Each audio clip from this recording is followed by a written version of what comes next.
नमस्कार, मैं हूं संजय शर्मा। आप देख रहे हैं 4PM महाराष्ट्र। महाराष्ट्र में भी गर्मी आ गई है, नौजवान सड़कों पर हैं, सरकार को समझ नहीं आ रहा। दैनिक भास्कर के राजनीतिक संपादक केपी मलिक ने कहा कि जिधर नौजवान चलते हैं जवानी उधर चलती है। कैसी बातचीत है, जरूर सुनिएगा। लेके चलता हूं केपी मलिक के पास। 4PM न्यूज नेटवर्क में बहुत बहुत स्वागत है केपी मलिक साहब, हार्दिक अभिनंदन आपका।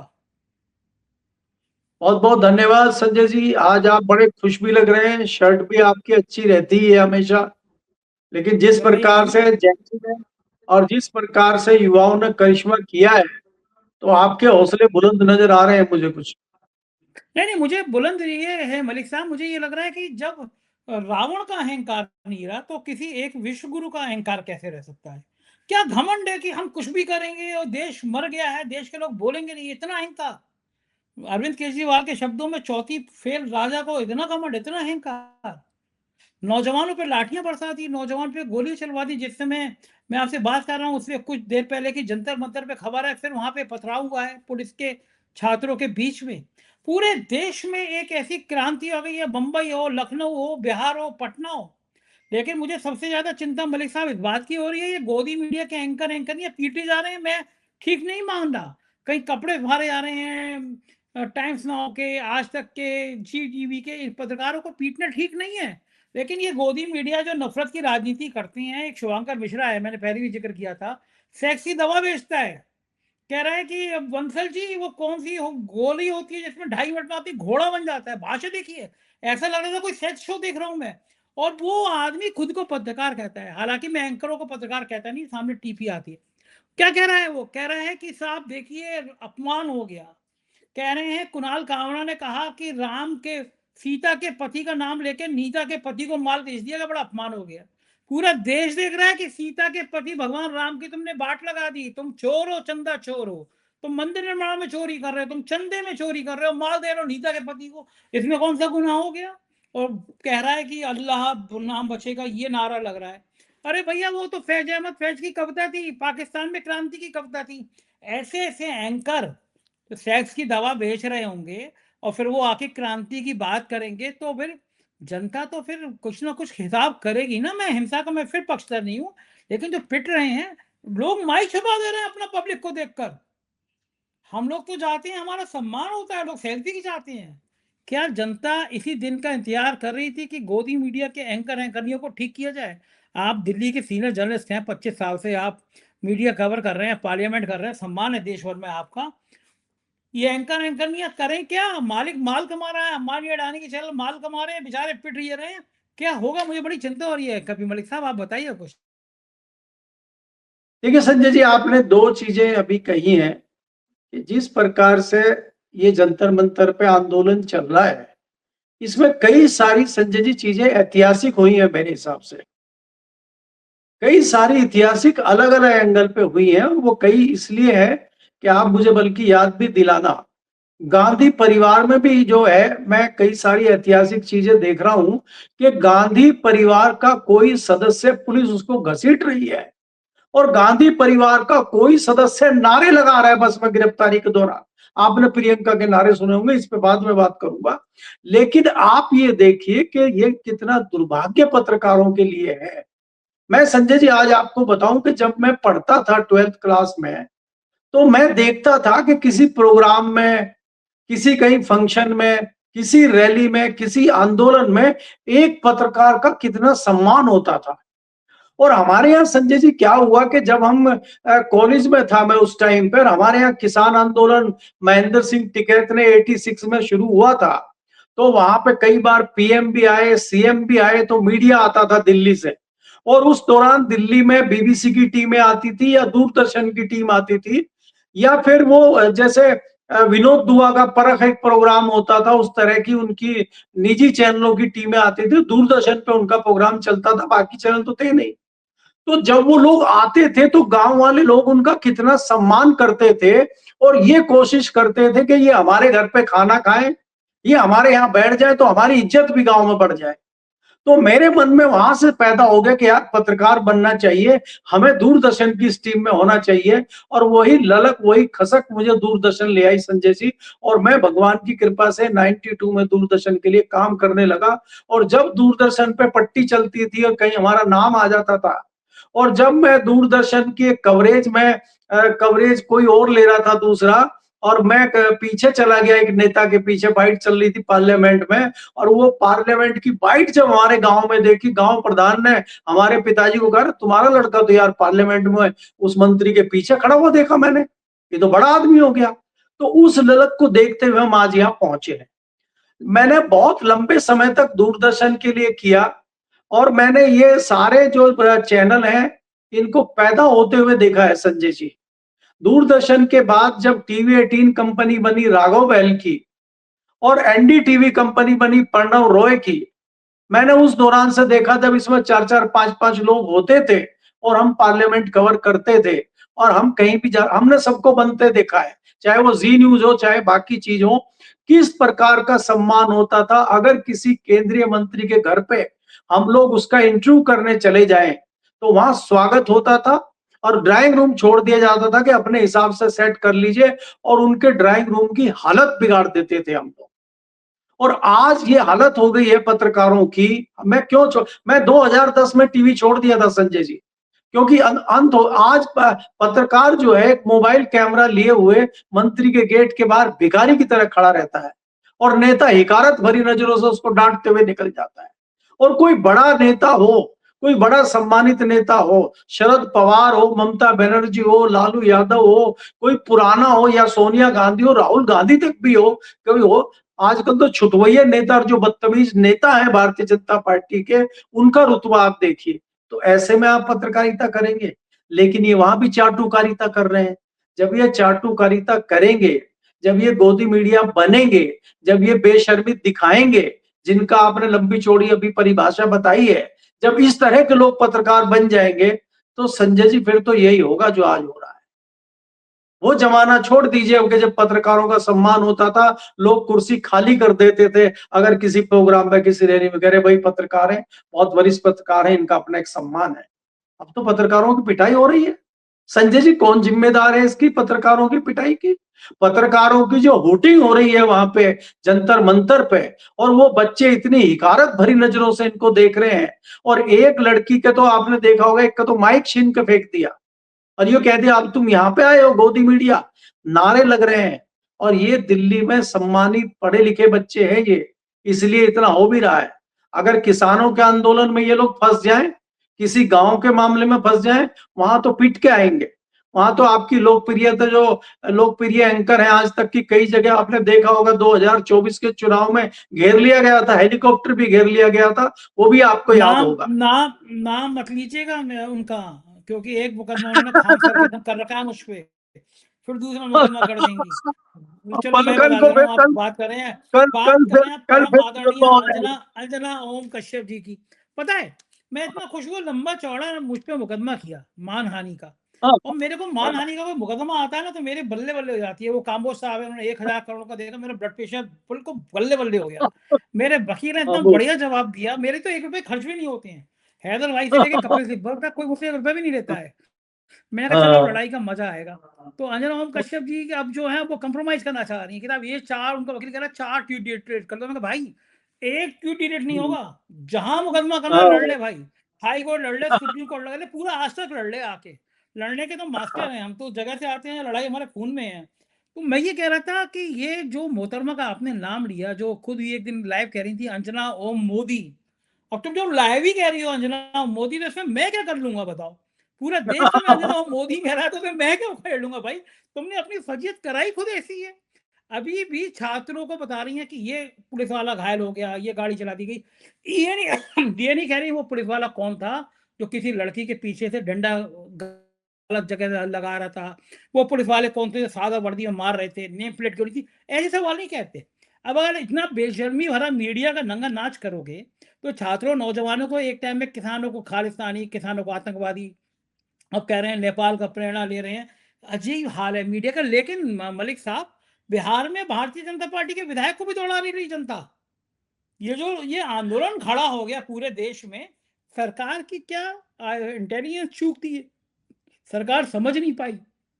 सरकार को लग रहा था बड़े नहीं हल्के में है, ये क्या करेंगे, हम तो निपटा लेंगे इनको। उम्मीद नहीं थी कि इतना संजय बड़ा जी आंदोलन देखिए, हो जाए।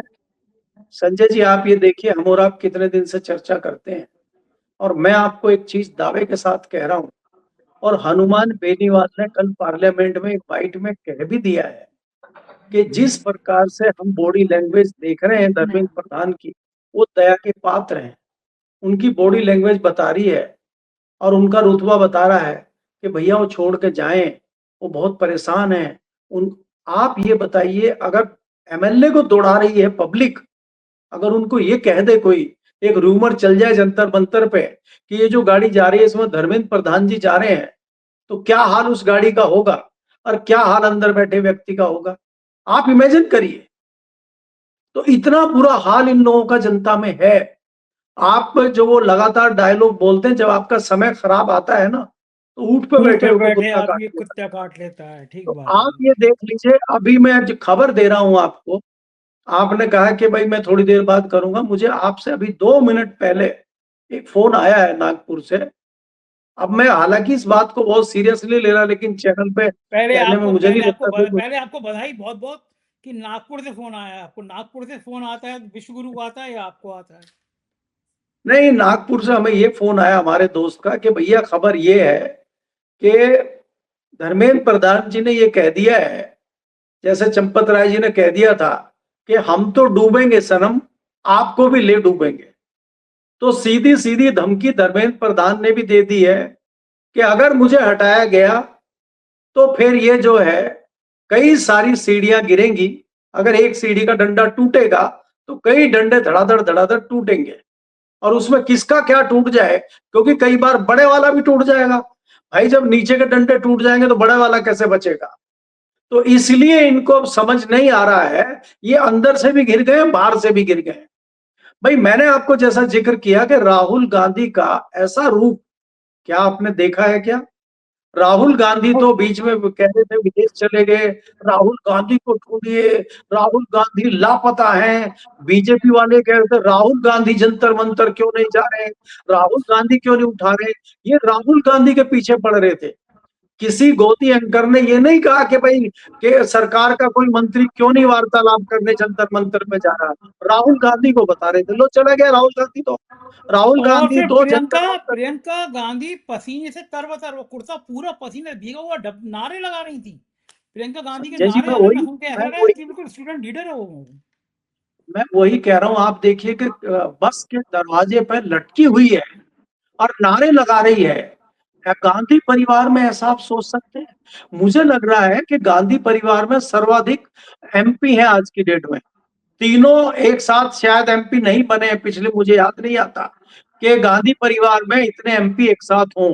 3 एमपी हैं, दोनों भाई बहन एमपी हैं लोकसभा से, और मां सांसद है।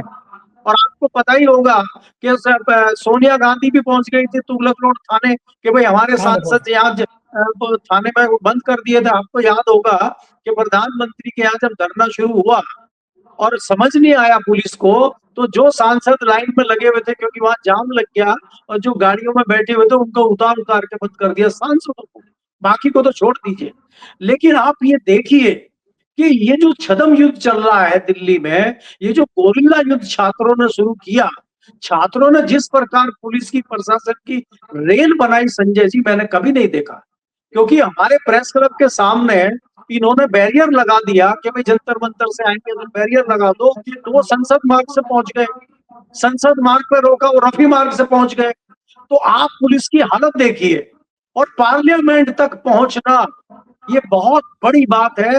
मेरे 35 साल के इतिहास में संजय जी, पार्लियामेंट के नजदीक मैंने किसी भी आंदोलनकारी को, किसी भी प्रदर्शनकारी को इतना नजदीक पहुंचते हुए नहीं देखा।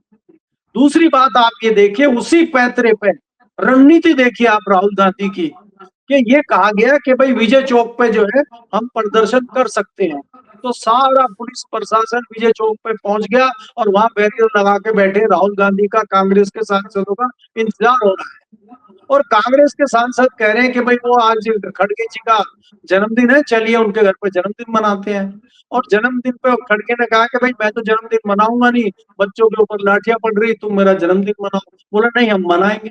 और वो वहां जन्मदिन ऐसा मना कि वहां पे जाके कह दिया गया कि राहुल गांधी जी कहीं दूसरी जगह जो है जन्मदिन मनाएंगे, राहुल गांधी जी के पीछे आ जाइए। सांसदों को भी नहीं बताया कहाँ जा रहे हैं, और गाड़ी जो है पीएम के घर की तरफ मुड़ गई। आप रणनीति देखिए संजय जी। तो ये रणनीति एकाएक जो राहुल गांधी बना रहे हैं, इस प्रकार से राहुल गांधी ने जो पिछले 2 दिनों में किया है, उससे नींव हिल गई है भारतीय जनता पार्टी की। आप सोचिए जो मंत्री संतरी किसी को पूछ नहीं रहे थे, राहुल गांधी को पूछ नहीं रहे थे, तत्काल जितेंद्र सिंह पहुंच गए, तत्काल होम सेक्रेटरी पहुंच गए। कैसे हाथ पैर फूल गए इनके। तो इसलिए जो पैंतरेबाजी अभी विपक्ष कर रहा है, और मैं तो यहां तक कहता हूं कि विपक्ष की जो ऊर्जा खत्म हो गई थी, हमें धन्यवाद देना चाहिए भारत के इन युवाओं को, जिनसे हम बड़े थोड़े से नाउम्मीदी हो गए थे। मुझे तो बड़ी नाउम्मीदी युवाओं से लगने लगी थी, और लगता था कि ये जो है इंटरनेट में और जो है इसमें खो गए हैं, और इनको कुछ देश की चिंता नहीं है, इनको कुछ पता नहीं है। लेकिन आज हम सैल्यूट करते हैं उन युवाओं को, जिस प्रकार से इतना शांति प्रिय उन्होंने धरना प्रदर्शन किया है। और संजय जी हैरानी की बात देखिए, जहां हजारों की संख्या में, अभी लाखों कहना तो मुश्किल होगा, हालांकि लाखों की संख्या में थे लेकिन बटे हुए थे। दिल्ली में जंतर मंतर पे 1 लाख की संख्या मैं नहीं कहूंगा, लेकिन 50-60 हजार से कम भी नहीं थे। जहां 50-60 हजार की संख्या हो, मौसम खराब हो, बारिश चल रही हो, वहां पे लड़के लड़कियां लगातार डटे हुए हों, और एक भी अप्रिय घटना आपको ना सुनाई दे, इसको आप छोटी बात समझते हैं? दिल्ली जैसी जगह में जहां पुलिस के सामने रोज केस आ रहे हैं, यहाँ बलात्कार हो गया, यहाँ लूट हो गई, यहाँ ये हो गई। और संजय जी आप भावना समझिए कि एक लड़की मुंबई से बुक कराती है जोमेटो स्विगी कि भैया वहां पे दे दीजिए आप, और अजीत अंजुम जी जाके पकड़ लेते हैं, या दूसरे पत्रकार पकड़ लेते, भैया किसको देने आए हो, हमारी बात कराओ।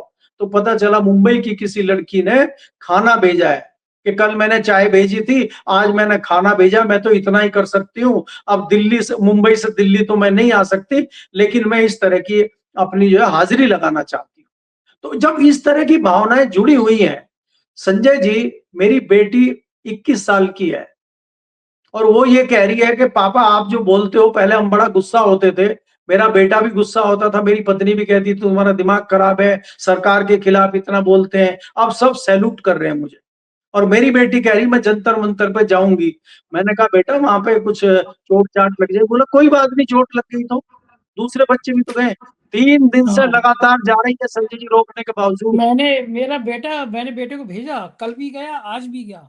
मेरी बेटी अभी जी 18 साल की हुई है, आज उसका फोन आया कि मैं जा रही हूँ, क्या 4 PM का आईडी ले जाओ? मैं कहा बिल्कुल ले जा, बच्चों को जाना चाहिए। मैंने बेटे से कहा बेटा लाठी भी खा के आना, पुलिस लाठी चलाए, भागना मत।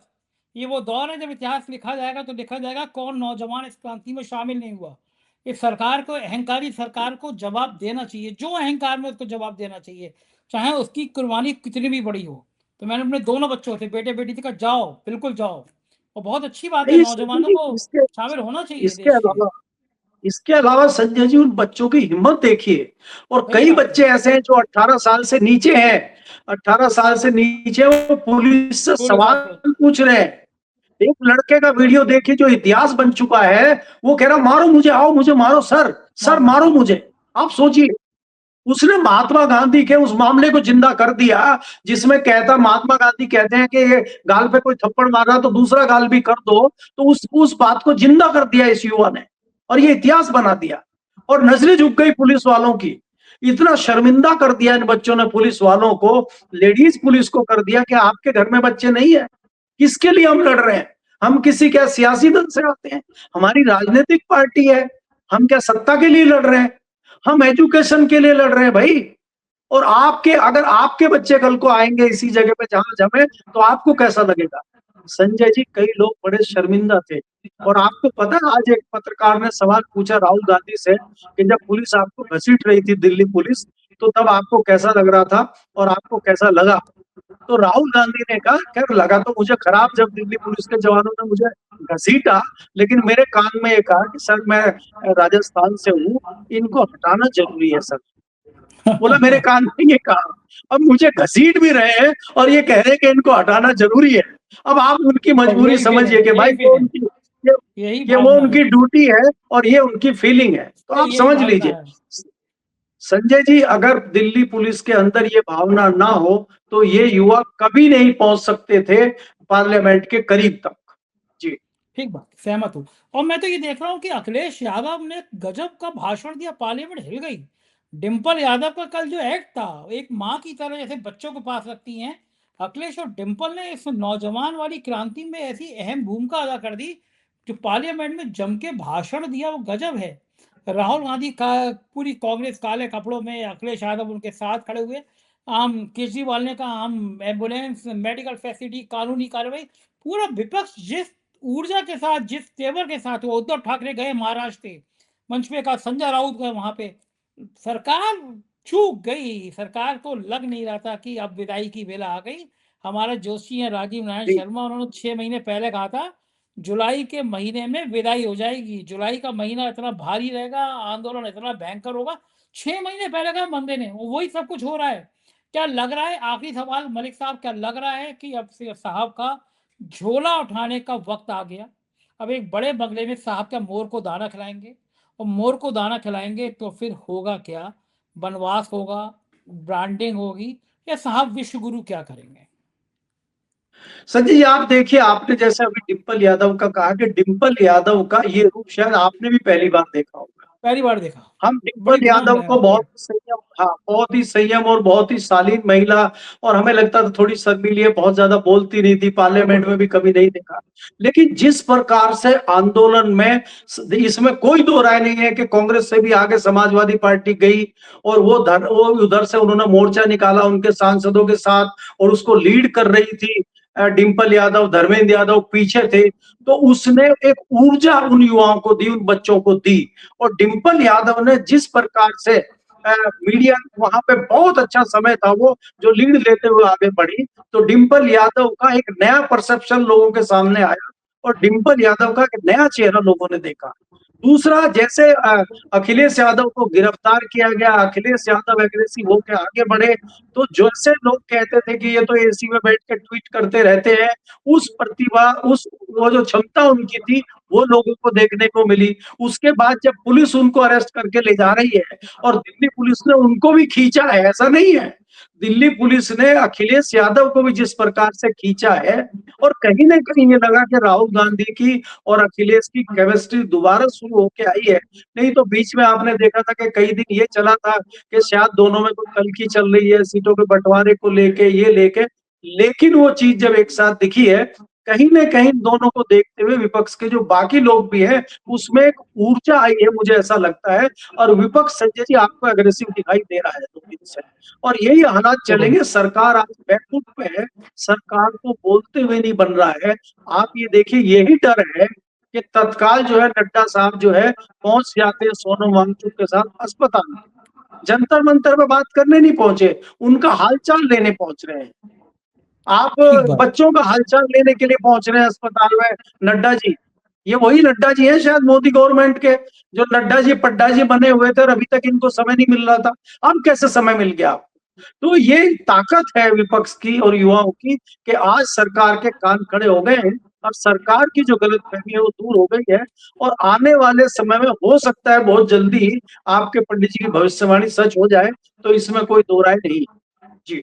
बिल्कुल ठीक कह रहे हैं। आज वो राजीव निगम आए थे, मेरा पॉडकास्ट कर रहा था, तो एक बड़ी बढ़िया लाइन कह रहे थे कि कुछ दिन पहले उन्होंने कहा था कपड़े सुखाओ तो क्लिप लगा के सुखाना, पता नहीं कब आपका चड्डा उड़ के कहीं पहुंच जाए। वो चड्डा उड़ ही गया, गायब हो गया इस आंदोलन में, चड्डा गायब है, और विपक्ष हमलावर है, विश्व गुरु कपकपा रहे हैं। बहुत बहुत शुक्रिया मलिक साहब, आपने मुझसे बातचीत की, थैंक यू।